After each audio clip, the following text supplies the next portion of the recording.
کمزوری نعمت ثابت ہوئی۔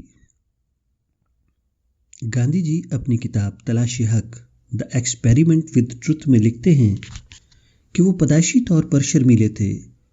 ان کا یہ مزاج بہت عرصے تک باقی رہا۔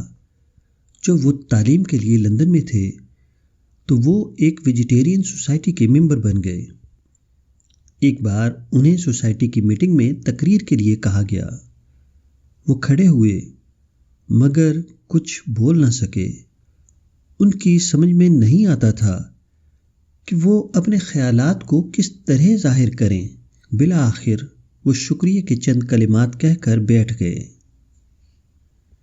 ایک اور موقع پر ان کو مدعو کیا گیا کہ وہ سبزی خوری کے بارے میں اپنے خیالات ظاہر کریں۔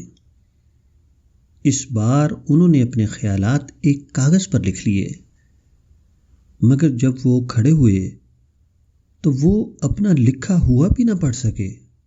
ان کی یہ حالت دیکھ کر ایک شخص نے مدد کی اور ان کی لکھی ہوئی تحریر کو پڑھ کر سنایا۔ گاندھی جی نے وکالت کا امتحان پاس کرنے کے بعد بمبئی میں پریکٹس شروع کی، مگر یہاں بھی ان کا شرمیلا پن ان کے لیے رکاوٹ بن گیا۔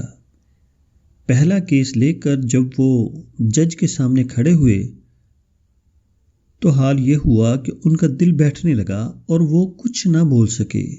چنانچہ انہوں نے اپنے موکل سے کہا کہ میں تمہارے کیس کی وکالت نہیں کر سکتا، تم کوئی دوسرا وکیل تلاش کر لو۔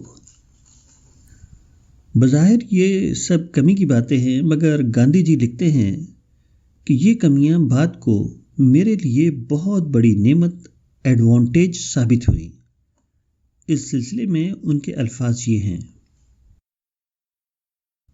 بولنے میں میری یہ ہچکچاہٹ جو کبھی مجھے تکلیف دہ معلوم ہوتی تھی، اب وہ میرے لیے ایک مسرت ہے۔ اس کا سب سے بڑا فائدہ یہ ہوا کہ اس نے مجھے مختصر الفاظ میں بولنا سکھایا۔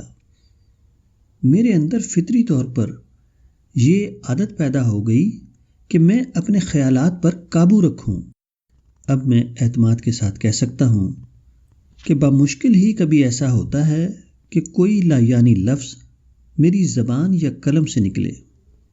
گاندھی جی اپنی اس خصوصیت میں مشہور ہیں کہ وہ بہت سوچی سمجھی بات بولتے تھے اور سادہ اور مختصر الفاظ میں کلام کرتے تھے، مگر یہ امتیازی خصوصیت ان کو صرف ایک غیر امتیازی خصوصیت کے ذریعے حاصل ہوئی، وہ یہ کہ وہ اپنے بڑے ہوئے شرمیلے پن کی وجہ سے ابتداً لوگوں کے سامنے بول ہی نہیں پاتے تھے۔